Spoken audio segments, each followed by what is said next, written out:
Atenção Polos EAD. Após o top de 5 segundos, mais educação, ciência e tecnologia no ar.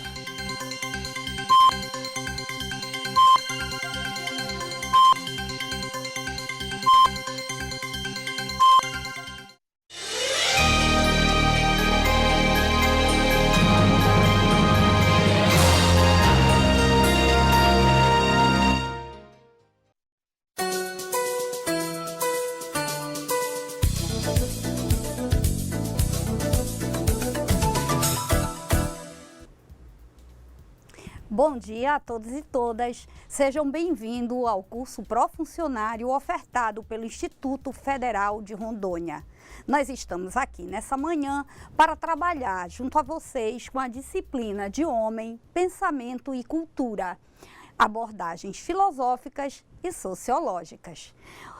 Nós temos como público-alvo os nossos queridos funcionários da educação. O objetivo da nossa disciplina é ofertar subsídios fundamentados na filosofia e na sociologia para entendermos como essas duas faces do conhecimento contribuíram de modo efetivo para a formação do caráter social humano, entendendo humanidade no seu complexo totalitário, no seu complexo total, e não entendendo apenas ela no seu aspecto parcial.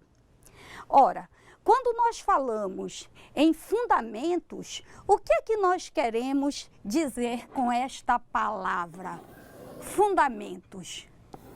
Aquilo que está na base do conhecimento, aquilo que vem dar suporte, princípios para sustentar a formação dos indivíduos sociais.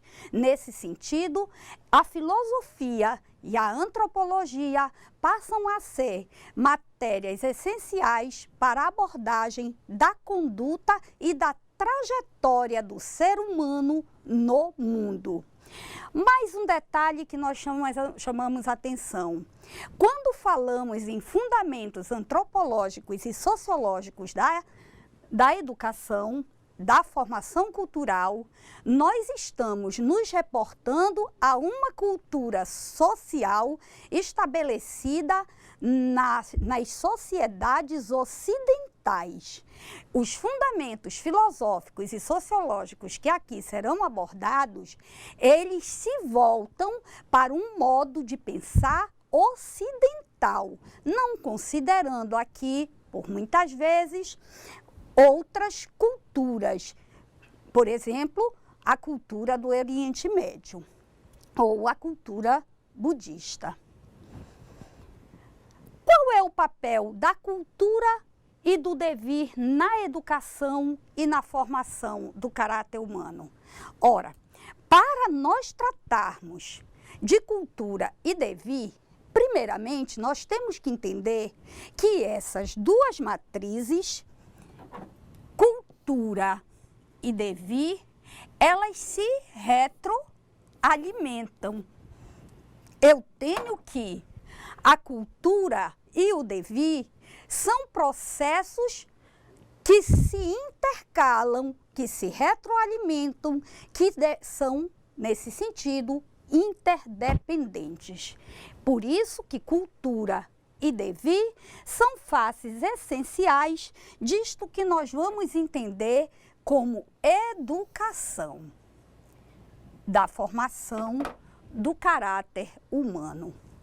Ora, antes de nos aprofundarmos na interdependência dessas duas matrizes, educação e devir, se faz necessário que compreendamos como se dá o processo cultural no desenvolvimento humano. Ora, a cultura nós podemos entender como sendo uma natureza criada. A cultura passa a ser, então, a primeira ferramenta de ordem intelectual que o ser humano desenvolve para aprimorar o seu desenvolvimento. Então, podemos afirmar que a cultura é uma natureza criada como ferramenta para o processo de construção humano. Nesse sentido, temos que reforçar a ideia de que o ser humano está sempre em formação. Não é sem razão que Nietzsche, filósofo do século XIX, vai representar o homem, o ser humano, pelo dorso grego. Ou seja, Nietzsche queria dizer, com aquele dorso sem braços, sem pernas, que o homem é um ser inacabado, ou melhor, positivando a frase, que o homem é um ser em constante construção. Nesse sentido, podemos dizer que ser humano é existir para o devir. E o que é existir para o devir? Existir para o devir significa reflexão, significa repensar fundamentos culturais que são nos dados por via de conhecimento. Mas como se dá esse processo? Para entendermos isso, primeiramente devemos entender de onde vem o termo, a palavra cultura, e depois diferenciar isso do seu significado corrente.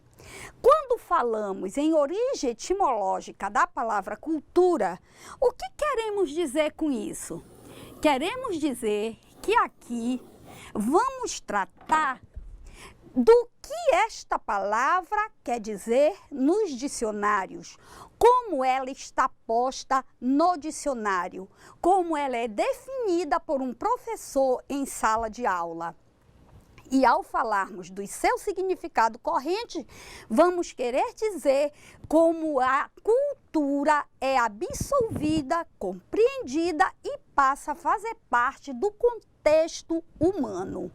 Nesse sentido, vamos ter que, etimologicamente, a palavra cultura vem do verbo latim colere, que tem o sentido de cultivar, criar, tomar conta e cuidar. Cultura recebia, então, 3 significados na Antiguidade Romana. Agora, quando eu falo em cultivo, quando eu falo em criar, em tomar conta e cuidar, isso me remonta a uma outra palavra. Que palavra é essa?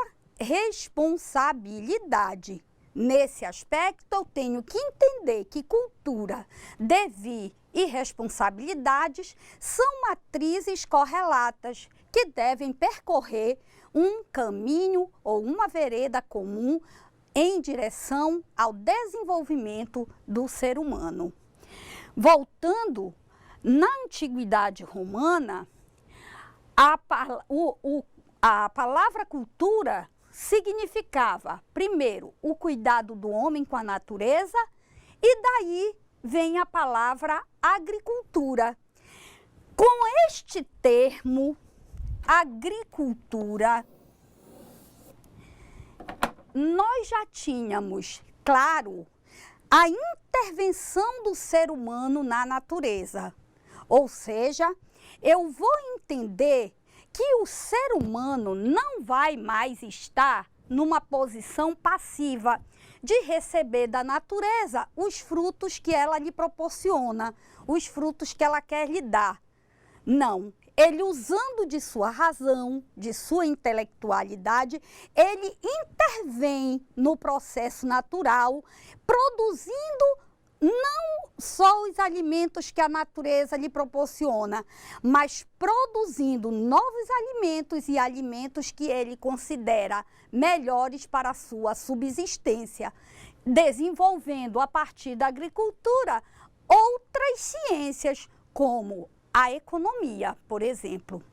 Porque nesse contexto do cuidado com a natureza, a partir da agricultura, o homem começa a intervir e perceber que ele sozinho não dá conta de cultivar todas as outras formas de alimento de que ele precisa. E o que é que ele faz? Ele vai desenvolver um escambo, ele começa a cultivar um produto para trocar por outro produto. Nesse sentido, ele desenvolve uma cultura da terra, ou o que os latinos, os romanos chamavam de agricultura, de cuidado com a natureza. O segundo aspecto vem dizer que cultura é o cuidado do homem com os deuses, daí a palavra culto, no sentido de cultuar, de ofertar, de dar oferendas, de fazer preces, orações, devoções. O culto também, ele não é só devotado aos deuses, mas ele também é devotado aos mortos. Uma das primeiras manifestações de cultos entendida na sociedade humana é o culto também aos mortos, à memória dos mortos. No terceiro momento, nós vamos ter o cuidado com a alma e o corpo das crianças, com sua educação e formação, donde a palavra puericultura. Já aqui, nessa terceira definição, o cuidado com a alma e o corpo da criança, com sua educação e formação, nós já vamos perceber uma díade se formando a partir da palavra cultura, na medida em que a cultura tanto vai fazer parte do contexto fisiológico e natural humano, na medida em que ela é a produção de alimentos para a subsistência humana, como ela vai fazer parte do caráter e da formação humana, na medida em que ela é usada como uma ferramenta intelectual para melhorar a forma como o ser humano convive consigo mesmo, com a sociedade e com a própria natureza. Nesse sentido, a palavra cultura, ela começa a se dar tanto no âmbito natural quanto no âmbito intelectual.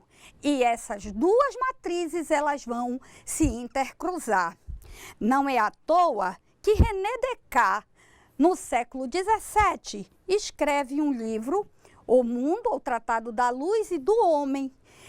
E a definição de homem dada por Descartes é a de que o homem é um ser composto de corpo e alma, da qual ele vai considerar o corpo a parte mais fácil de ser definida, porque o corpo humano pode ser identificado com uma máquina.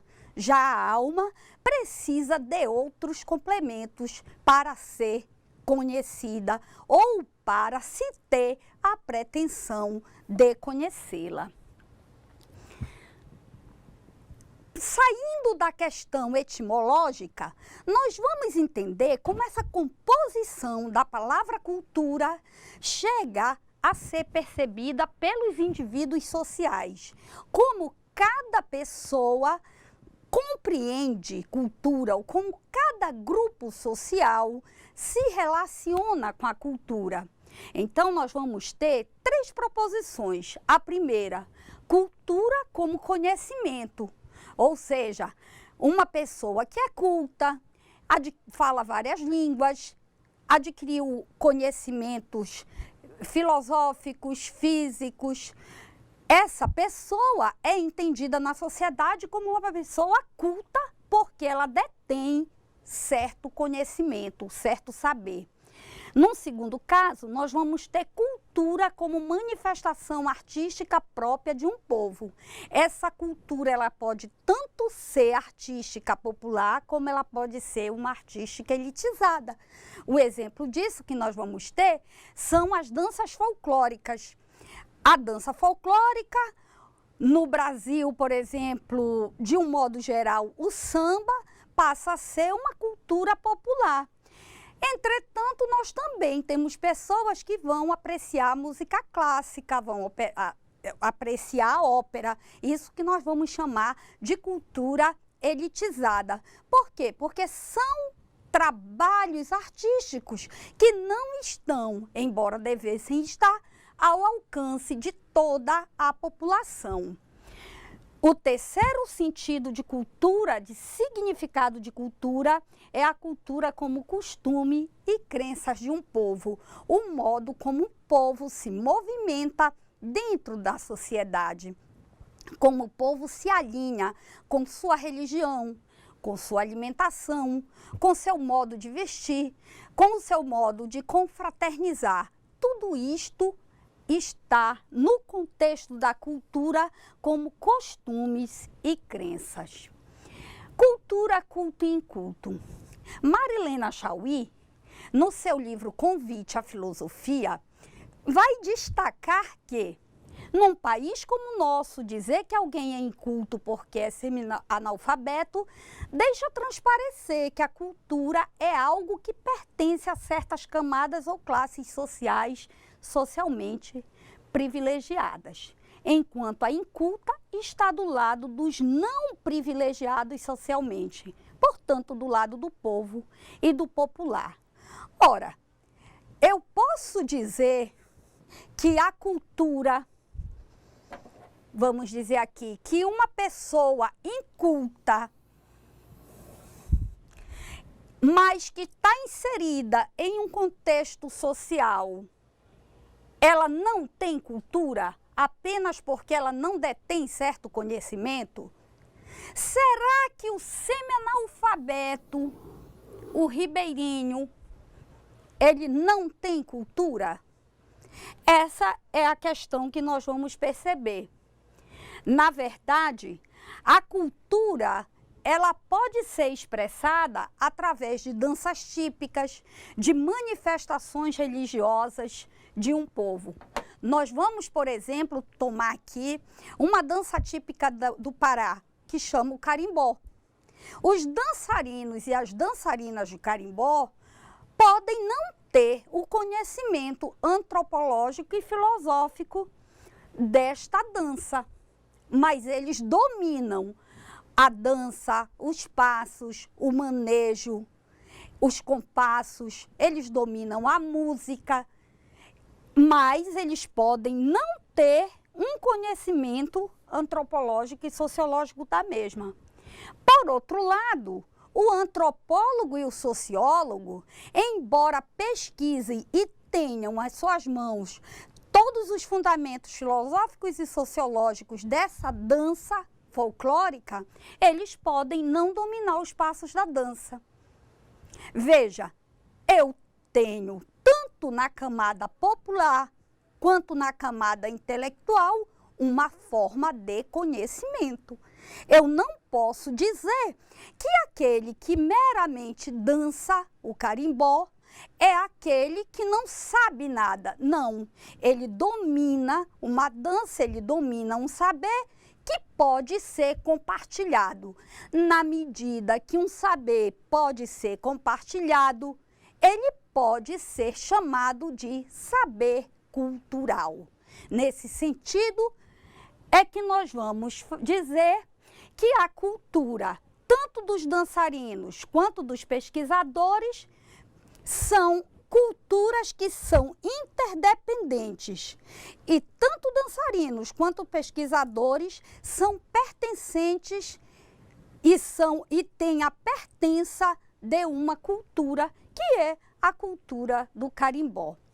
Quando nós falamos aqui que essas pessoas pertencem, são pertencidos por uma cultura, é porque a cultura, ela, embora esteja lado a lado com a educação, ela já sai do seio popular, do seio da sociedade, como uma prática de costumes que não depende de um rigor de ensino sistemático. Nós podemos dizer, nesse sentido, quando nós assistimos uma menina de 5 anos dançando samba ou dançando carimbó, que ela aprendeu aquilo naturalmente. E aí sim, nós vamos ter também o contexto cultural. Este aprendeu naturalmente, não foi que ela já nasceu sabendo, não. Ela nasceu em um meio propício, em que ela observava aqueles passos, ela observava aquela prática e ela começou a reproduzir depois de internalizá-los. Essa internalização e essa externalização do movimento cultural, ela vai ser de fato agudizada e aprimorada com a educação. Entretanto, ela caminha dentro da sociedade, independentemente do nível escolar que essa sociedade possa vir a ter.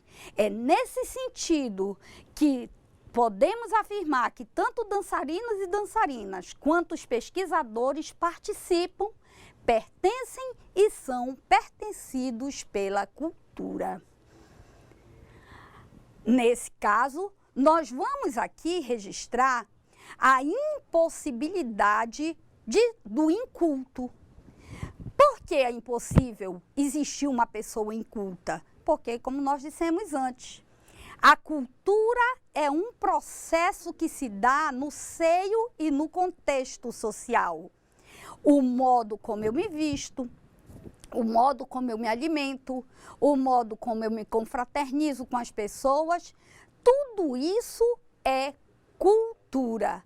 Em sendo cultura, eu não posso dizer que quem está dentro de uma comunidade social é inculto, porque ele reproduz os costumes. Ele se veste de acordo com o que aquele espaço social lhe permite. Nesse sentido, percebe-se que não existe a matriz inculta em nenhum contexto humano social, na medida em que a formação humana é um processo dinâmico e a cultura é a sua principal ferramenta de aprimoramento. Tá? Então, só para fixar, para vocês, nossos alunos e alunas fixarem, é impossível existir dentro de uma sociedade humana uma pessoa inculta, na medida em que a formação humana é um processo dinâmico e a cultura a sua principal ferramenta de aprimoramento. A cultura, nesse sentido, ela não está do lado só de quem é culto no sentido de ter conhecimento. Ela está permeada em todo o seio, em todo o contexto social em que os seres humanos estão transitando e convivendo. Uns transmitem para o outro os seus saberes na medida de seus saberes e de seus desenvolvimentos intelectuais.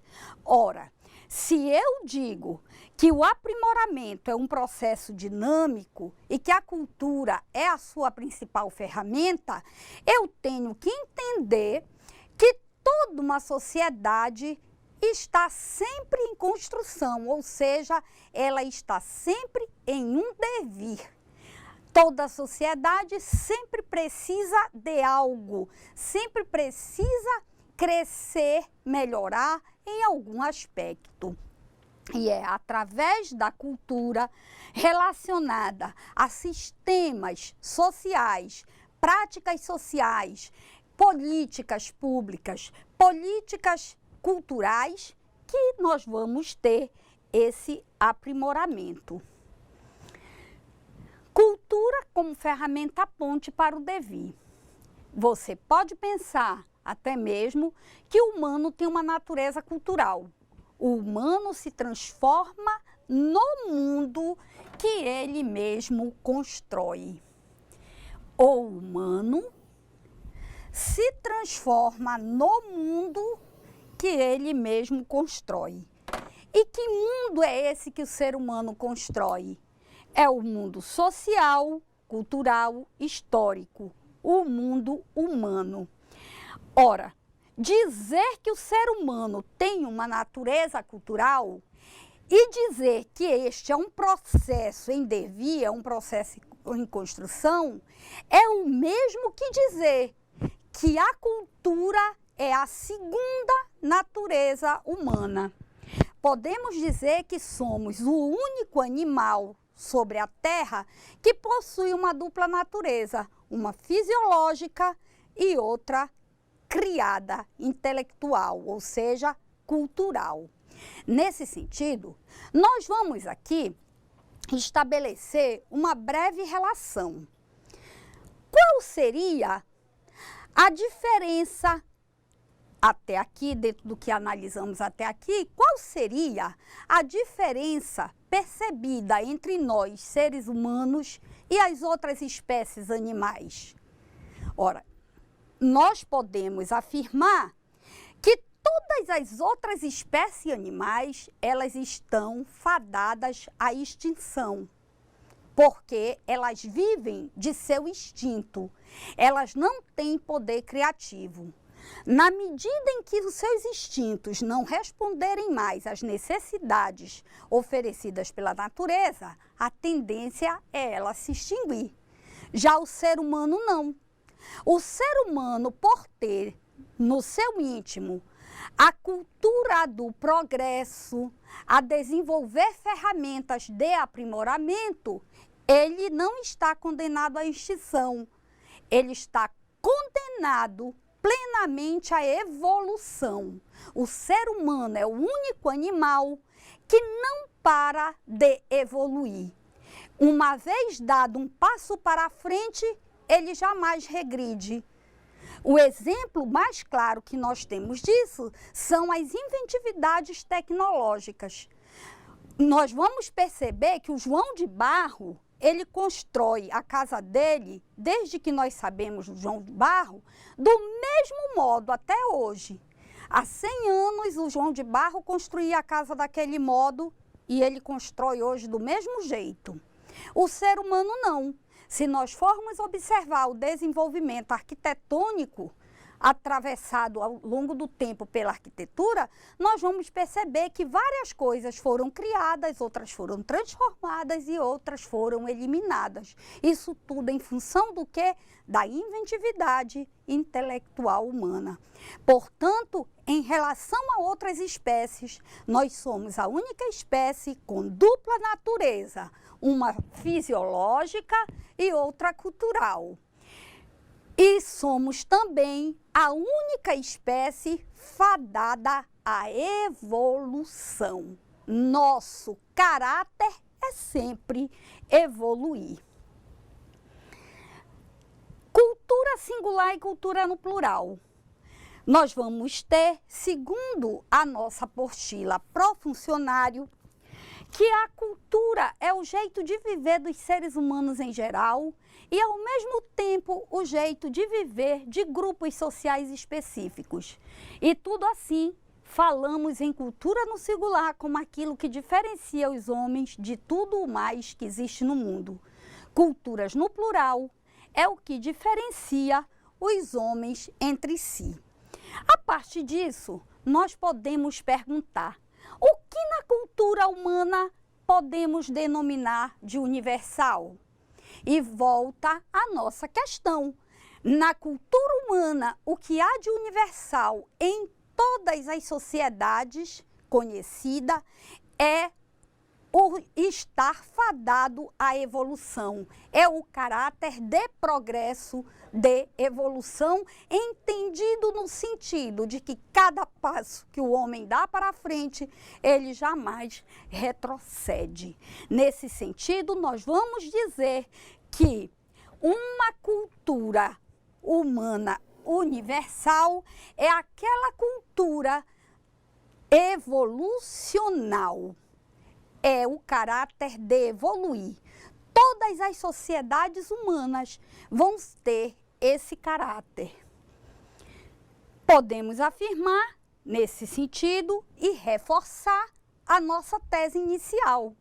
Somos a única espécie com dupla natureza, uma biológica natural e outra simbólica cultural. Somos a única espécie capaz de desenvolvermos mecanismos de defesa e sobrevivência e mecanismos simbólicos de convivência humana. Como é que adquirimos esses mecanismos simbólicos de convivência humana? Ora, esses mecanismos simbólicos, eles nos são dados por um processo educacional. E o que é a educação, se não um constante devir, uma transformação do ser humano, daquilo no que ele é, para aquilo que ele deve ser. Nesse sentido é que nós temos que entender o devir. O ser humano, ele pode ser visto como um animal social, mas jamais o ser humano se vê apenas como um animal. Ele deve sempre aprimorar a sua face social e humana. Através da cultura, construímos um mundo de saber, aprender e conviver. Se nós tomarmos lá as matrizes do MEC, nós vamos ter os 5 pilares da educação. Aprender a viver, aprender a conviver, aprender a saber, aprender a aprender e por aí vai. Só que tudo isto que já está pautado, decodificado numa ética, num documento legal, já estava antes posto na nossa conduta social. Pois como seres humanos, nós estamos sempre aprendendo uns com os outros. Não é à toa que a LDB, já lá no princípio, nos seus primeiros artigos, ela vai deixar claro que a educação não é apenas responsabilidade da escola. Todos, a sociedade, no campo de trabalho, em todo lugar nós podemos aprender. Por quê? Porque a nossa conduta de ser humano social é saber, aprender e conviver. Isto nos faz, cada um de nós, professores um dos outros, educadores e formadores por excelência um dos outros. O bom comportamento do indivíduo, a sua postura social, ela muitas vezes é copiada até inconscientemente dentro de um grupo. E é por isto que nós, quando falamos em devir e em responsabilidade e em cultura no começo dessa nossa exposição, queremos chamar a atenção para o fato de que cada ser social é responsável por sua conduta, pois ele é referência cultural dentro do seu espaço social. A alimentação, a nutrição, foi uma das primeiras ferramentas que o ser humano utilizou para construir uma cultura de aproximação e de saber de uns com os outros. Nesse sentido, é o ato de se alimentar junto, de se alimentar com, que vem nos dar uma ocasião propícia para a educação. Ora, veja que a alimentação ela tem uma etiqueta própria.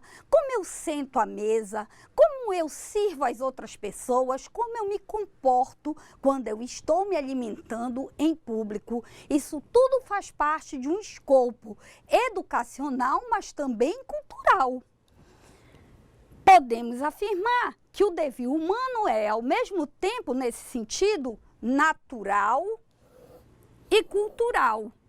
Porque através da alimentação, eu nutro o meu corpo para que ele responda aos chamados, às necessidades do trabalho, às necessidades existenciais e, do mesmo modo, ele é o elemento de produção cultural, de evolução e de desenvolvimento cultural.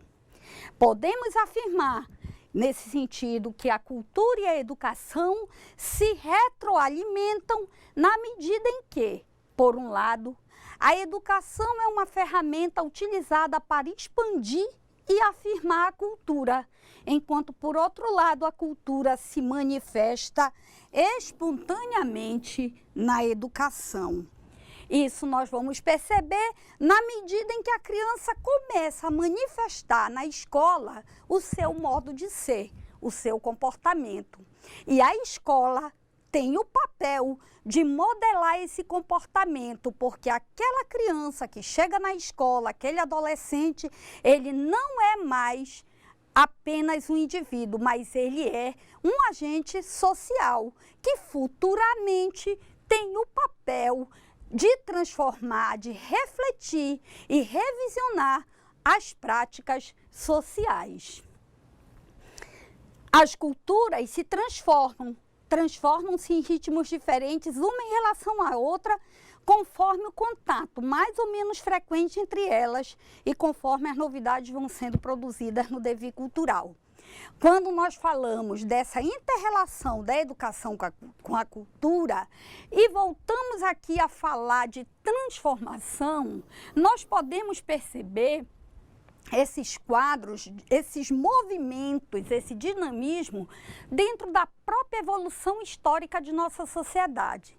Nós aqui podemos lembrar, por exemplo, do caso de Dom João VI, quando chega ao Brasil, né? Dom João VI, ele desposa Carlota Joaquina quando ela tinha apenas 9 anos. Carlota Joaquina ainda não passara nem pelo processo de menarca, enquanto Dom João VI já contava mais de 60 anos. Ora, essa era uma prática politicamente correta. A lei assegurava os arranjos casamenteiros. Era possível se fazer acordos de casamento entre homens mais velhos e crianças. Entretanto, as pesquisas, as evoluções sobre tudo o estudo sobre a educação em Rousseau, filósofo que viveu no século XVIII, vão abrir espaço para se refletir o papel e o tratamento que a criança deveria receber. A partir disso, nós vamos perceber que essa prática de casamentos arranjados e de crianças casadas com homens mais velhos, ela passa a ser modificada. E hoje, em nossa sociedade, ela passou até a ser crime. Nós vamos entender, se encontrarmos um homem de 60 com uma menina de 9 anos, que isso é a prática da pedofilia. E isso vai ser condenado não por mas por todo um contexto social e cultural, o qual, como dizíamos antes, nós não podemos mais retroceder. Assim é que nós vamos compreender isto que Edgar Morin vai chamar de papel generativo da educação, da cultura. Edgar Morin vai dizer que a cultura começa já nas sociedades arcaicas e se agudiza com o desenvolvimento das regras organizacionais, a multiplicação e a complexidade do saber fazer técnico e, sobretudo, a complexidade da linguagem. Nesse sentido, a linguagem associada à educação, ao caráter responsável da cultura e do devir, vão ser elementos e ferramentas chaves para se rever isto que nós vamos chamar de práticas sociais.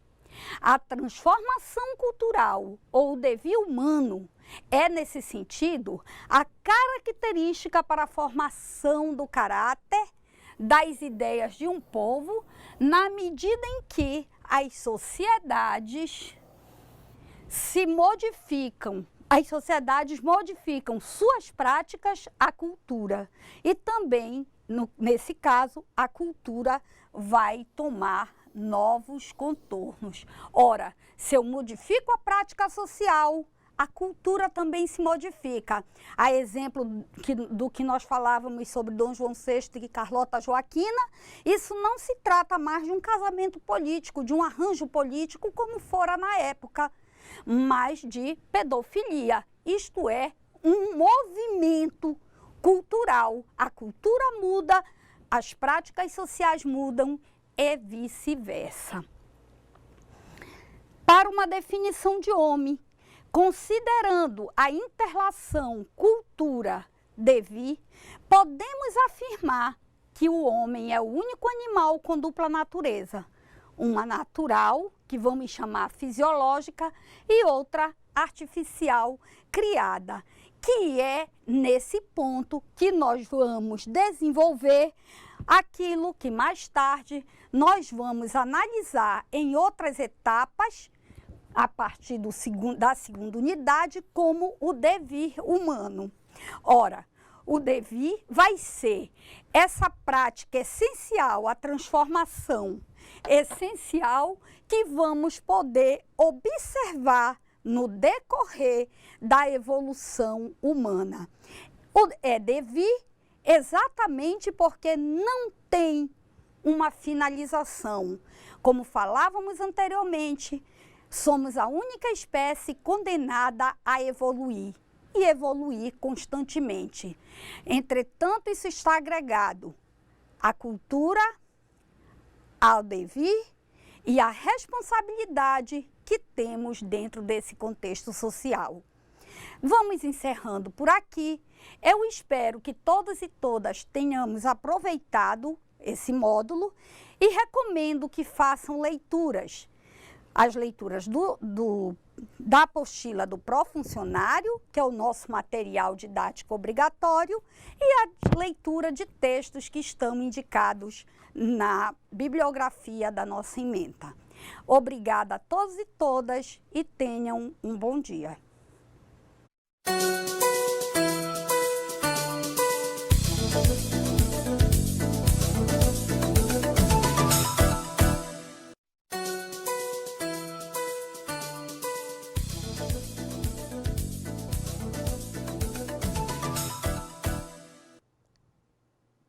Bom dia a todos.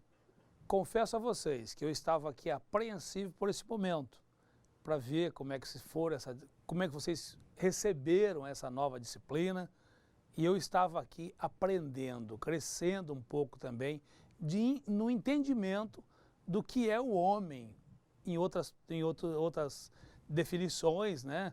Numa outra ótica, numa outra visão. Mas que tal?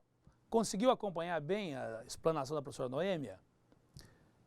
Eu diria a você, é um momento novo de reflexão, é um momento de você parar para construir a questão filosófica. Eu confesso, em particular, que um dado momento, isso bem recente, eu parei para refletir mais quando eu falava, ele está filosofando, ou o que é filosofia. Eu me deparei numa aula no qual o professor falava, na explicação toda, na construção dessa explanação do tema, eu vim entender que filosofia é algo assim, importante para que nós possamos desenvolver o raciocínio. Ao conversar em casa com a minha esposa, ela falou, mas meu esposo, filosofia é a base da construção do conhecimento. Eu falei, mas como? Refletindo melhor, você acredita que é isto?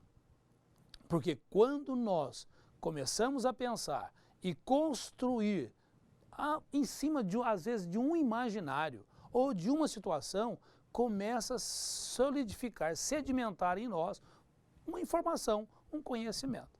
Perfeito? Mas vamos à correção das atividades, depois nós teremos um pouco mais para trocar algumas informações e reforçar um pouco esse conteúdo de suma importância. E às vezes você pergunta, qual que é o meu papel nesse cenário todo, nesta aula de sociologia, vamos dizer assim. Perfeito? Vamos ver, então, como tinha uma das disciplinas, as questões. Então, vejamos, as questões foram propostas. Na primeira questão, aponte um significado etimológico e um significado corrente para o termo cultura. Vamos pensar, etimológico seria da origem mesmo, né? Seria origem. A causa, como surgiu esse termo, para que termo cultura? E um significado corrente. Ou seja, então, o cuidado do homem com a natureza.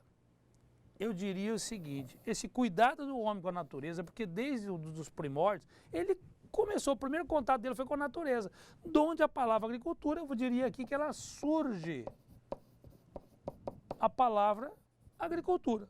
Concorda comigo? Então, o primeiro contato do homem agrícola, aí vem cultura, ou seja, como cultivar o setor agrícola. Claro que ele nem entendia o que era agricultura, mas ele estava inserido no contexto dele, cuidar por uma questão de sobrevivência. Então, uma origem etimológica seria esta, ou seja, de onde surgiu a palavra agricultura. Perfeito? Um significado. Um segundo, um significado corrente para o termo cultura, ou seja, cultura como manifestação artística própria de um povo. Lembram da explanação da professora Noêmia, onde ela trouxe não só a questão folclórica, festiva, mas costumes também, está inserido num contexto de cultura. Perfeito? Questão 2. Demonstre em que sentido o termo inculto torna-se uma impossibilidade.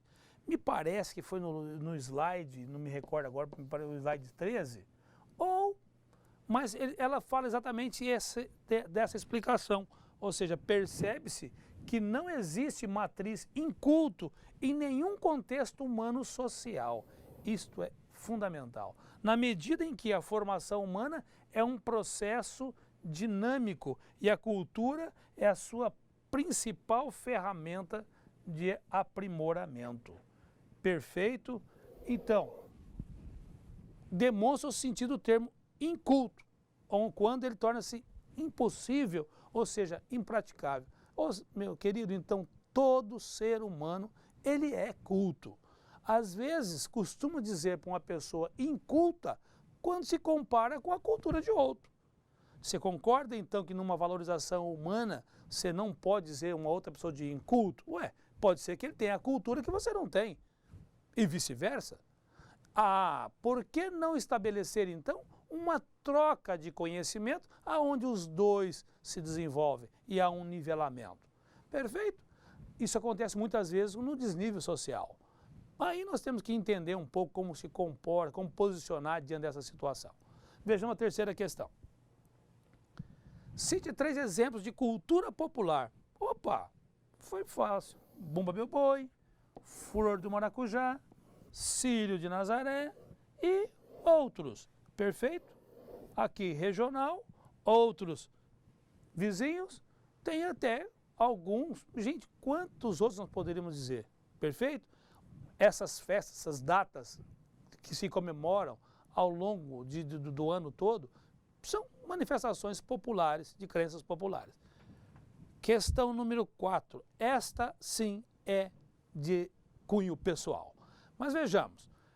Explique com suas palavras como a cultura influencia sua vida em sociedade. Eu daria uma outra sugestão também. Normalmente nós costumamos falar assim, eu tenho um amigo ou uma amiga. Fale dele também. Como é que a cultura influencia na vida dele de sociedade? Mas quando você passa a refletir, pera um pouquinho, o que eu gosto, os meus hábitos, algo que lhe é peculiar, você começa a entender o teu lado sociológico também. Perfeito? Não hesite, escreva, expresse. Vamos à quinta. A quinta questão, estabeleça a relação da cultura com o devir. Pergunto, você também pensou à primeira vista que devir era um erro de ortografia? Eu confesso que devir, pensei, será que foi um erro da ortografia? Não. Então, devir é uma questão de transformação, de crescimento do ser humano. Então, qual a relação da cultura com o devir? A cultura é uma ferramenta de formação humana que se transforma de acordo com as mudanças das práticas sociais, uma vez que a sociedade humana acha-se em constante construção. Ou seja, o ser humano é um ser inacabado. Vamos traduzir isto numa outra forma. Nós estamos em constante evolução. Então, falando em ser inacabado, nós estamos em constante evolução. Certa vez, na minha época, quando eu estudava, fazia faculdade, num livro muito difícil, de uma matéria muito difícil, mas tinha cada capítulo começava com umas frases de impacto. E eu lembro bem, porque uma das frases que apareceu lá, que surgiu, eu memorizei, porque ela falou o seguinte: o que limita a tecnologia, ou a tecnologia humana, perdoe-me, não tem limites. Ela é infindável. A tecnologia ela é infindável. Porque o que limita a tecnologia é a imaginação humana. Conseguir consertar, né? Então, a tecnologia é ilimitada, não tem limites. Porque o que limita a tecnologia é a imaginação humana. E esta é ilimitada. Compreende? Quanto nós estamos ainda em desenvolvimento e o quanto ainda vai surgir diante de nós. Então, não fique surpreso com as evoluções, com as criações que nós teremos pela frente. Perfeito? Com o homem, porque o homem, quando ele se expõe, ele se desenvolve, constrói e faz a diferença. Assim será você também. Perfeito? Aqui está, então, um ponto que eu chamo a atenção de vocês. Essa matéria, ela é reflexiva, mas de cunho importantíssimo. Por quê? Qual é o nosso papel dentro da instituição?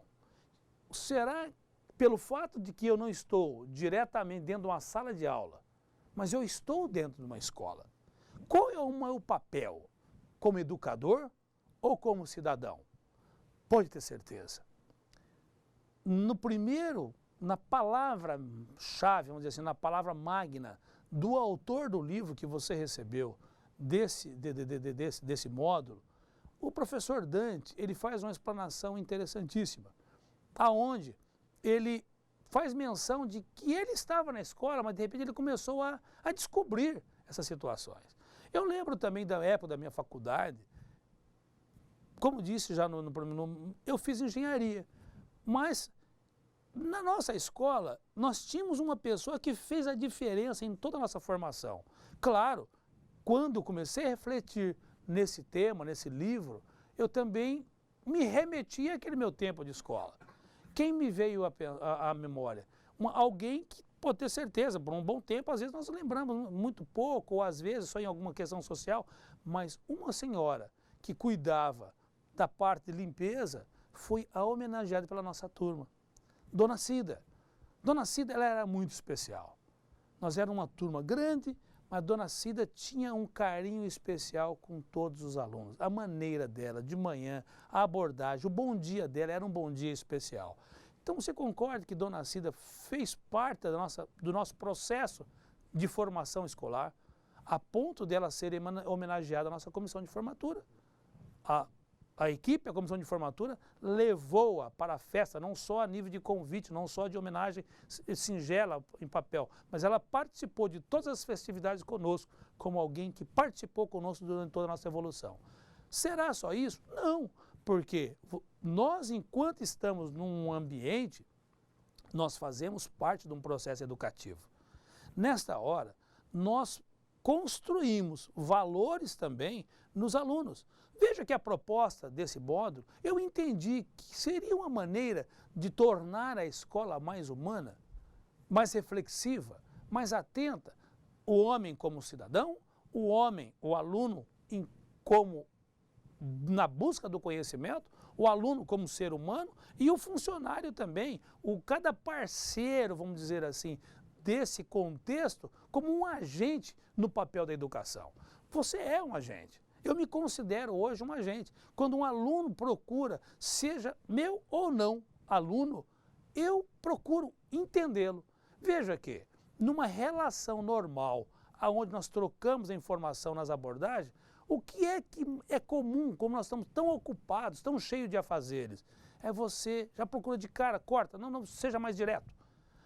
Se o fato de ser direto, você cortou aquele relacionamento, a pessoa já criou um bloqueio, talvez já não consegue mais nem passar o que ela está pensando. Por outro lado, você é muito prolixo, ou seja, você fala muito, mas de repente é o modo da pessoa se expressar a maneira dela expor a linha de raciocínio. Assim sendo, quando nós vamos respeitar a cada um especificamente como ele é, e não como nós gostaríamos que ele fosse. Então, esta aula, esses módulos, serão de grande importância, eu tenho essa ótica, porque nós olharemos para nós e entenderemos exatamente o nosso papel na organização, enquanto cidadãos, enquanto profissionais e enquanto alunos também desse cenário, porque nós aprendemos, nós estamos num ambiente de aprendizado e ensino. Então, a troca, ela tem que ser bidirecional, ou seja, uma via de mão dupla. Nós levamos algo, ao mesmo tempo, como se fosse um escambo, né? Uma troca. Gentileza, gentileza. Ou seja, afeto, afeto. E nisso construímos um cenário. Eu trouxe aqui uma fala, só um minutinho, do professor Dante. Ele traz aqui um ponto, eu trouxe aqui a página do livro, aonde ele mostra do quanto ele estava na escola, como que ele olhava, ou seja, mas me chamou a atenção muito aqui nesse ponto.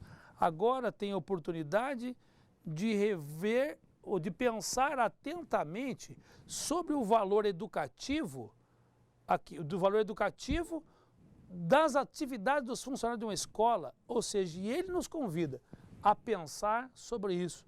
Ou seja, ele está feliz, eu também, e assim nós vamos construir um cenário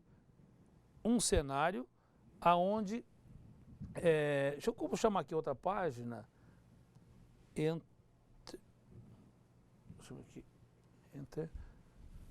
aqui outra página, onde nós temos um texto que reflete sobre um diálogo entre um pai e um filho. Ou seja, nós aqui, nesse diálogo, como é que muitas vezes nós nos comportamos? Aqui o pai é chamado, então você vê lá na página 17, eu chamo para você atenção, para que você entenda esse diálogo, aonde esse pai conversa com o filho, onde ele trata aqui o devenir, ou seja, meu pai, devenir é fruta ou verdura? Vale a pena refletir, vale a pena pensar. Esse texto, leia, interprete, tenta assimilar. E a partir de hoje, vamos tentar, de uma certa forma, ser mais abertos a uma reflexão do contexto onde nós estamos inseridos, aonde nós queremos chegar. Com isso, nós vamos entender a proposta pedagógica, a proposta do ambiente, a proposta do cenário que nós fazemos parte como agentes transformadores. Perfeito? Continuo dizendo a vocês, é uma honra, é um prazer estar aqui dividindo esses momentos com vocês. E lembra, a informática à primeira vista foi ou não foi difícil? Mas com certeza você galgou um nível especial, você galgou um patamar, você está num patamar acima. Agora também, mais um se abre a você, numa reflexão agora interna, de nós vermos o contexto e entendermos esse cenário no qual nós estamos inseridos. Albert Einstein, alguém fabuloso dessa nossa geração, ele deixou uma frase célebre, dentre as muitas ditas, que é o seguinte: uma mente que se abre a uma nova ideia jamais volta ao seu tamanho original. Imagine, eu acrescento que alguém que se expõe a um conhecimento, ele jamais volta a ter a mesma atitude, o mesmo comportamento, ele se transforma nessa evolução constante. Perfeito? Fica aqui o nosso abraço, até a próxima semana.